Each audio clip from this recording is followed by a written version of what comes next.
Hello, Ryan here, aka Mac, and welcome. In this video we take a look at the future to Star Citizen armor and why it will be just as important picking the right armor as it will picking the right ship. As always, a huge thank you to all my patrons. It is because of these guys that I get to make these videos and it is very much appreciated. So if you do enjoy my content and would like to help make it even better, follow the link to my Patreon page below.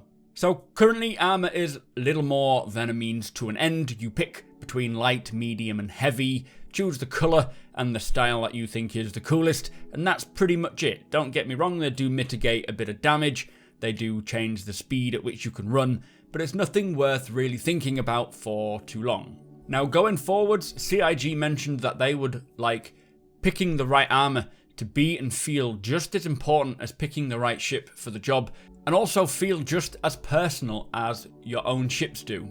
What they're working on now and in the future is a system to give deeper, meaningful differences to armor classes. Armor will need its own power supply, they will give off signatures like EM and IR, their inventory will vary depending on the armor's role, they will have life support built in, they'll have different radars built into them, and also vary the maneuverability of the wearer, as well as having their own subcomponents. Now all of these translate into meaningful decision making. How many items can you carry? How much oxygen can you carry? What is the climate control like? Like what sort of temperature can it withstand? Armor will have its subcomponent slots which will allow you to maybe further specialize or diversify each piece. So for example, adding more armor plating to a heavy armor, maybe getting some emission dampeners, or even having further utility and gadgets attached for various reasons. Not only that, but they're going to create more various armor types for varying classes and playstyles, not just combat. So for mining or exploring, or if you want to play as a medic and so on. Having role or career specific armors for all the vast occupations you can choose to take part in. So each having a unique and appropriate strengths and weaknesses. Certain armors will protect against certain damage types like physical, energy, distortion or chemical. So for example, a combat armor may be best against physical damage, whereas environmental suit might be better against chemical damage. Now all of this really gets me excited. Something this game does very well compared to other games, and I will mention it more, is giving that sense of ownership to an item, to a weapon, to your ships, and also soon your armors.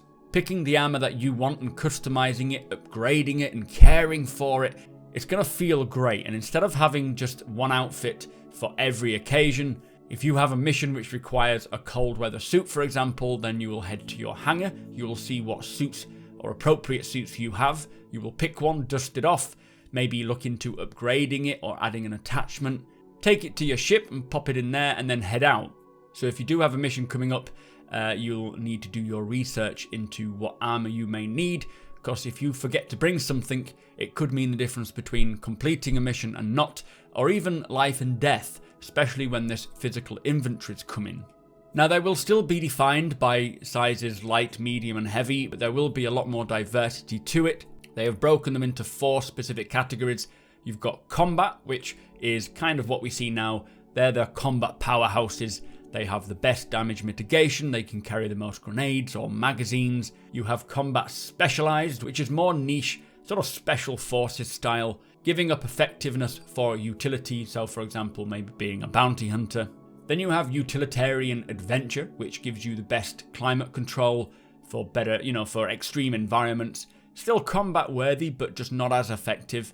And then you've got utilitarian support, which could be your medic gameplay, supporting roles to help other players, so maybe carrying more ammunition for other players.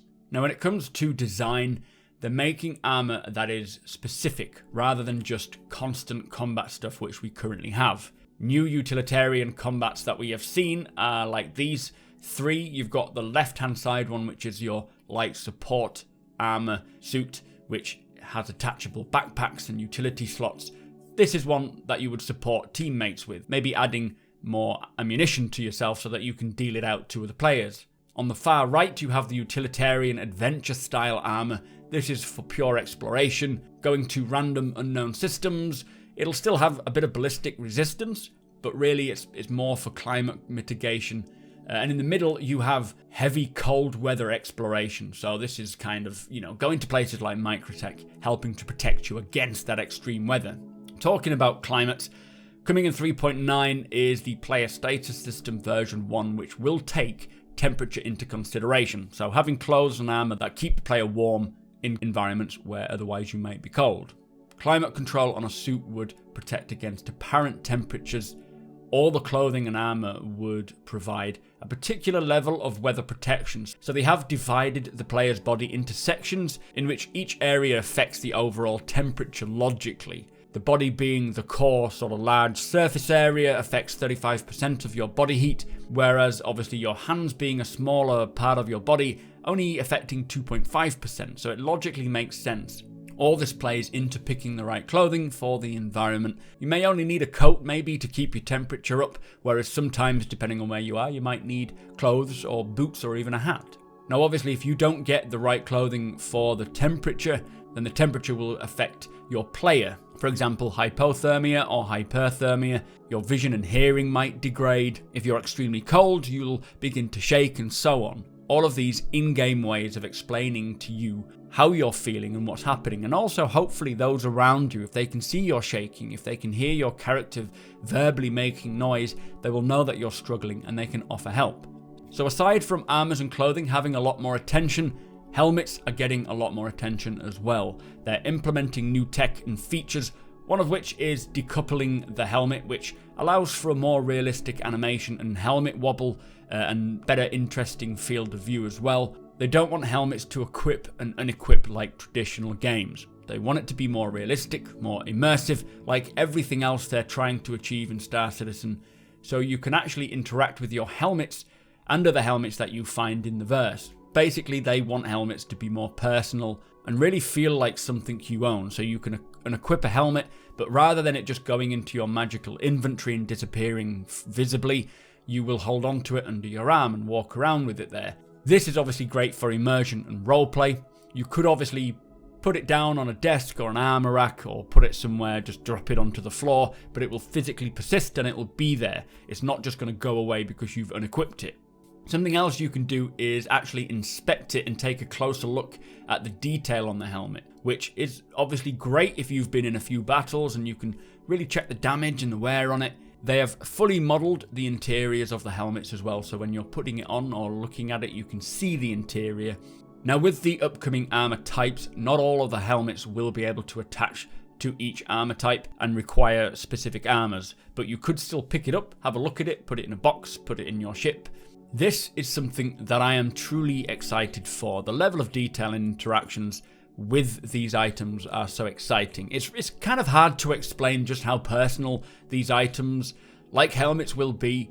Having a go-to helmet that you've been using for months, or maybe even years, keeping it maintained, taking lots of damage or degrading over the time, and then, you looking at it and inspecting it and seeing all the little battle scars that you've both gone through, will just give this sense of ownership which is unseen in other games. I mean, the closest I've probably felt this level of ownership is something like Skyrim or Oblivion, where you could display your weapons and armors.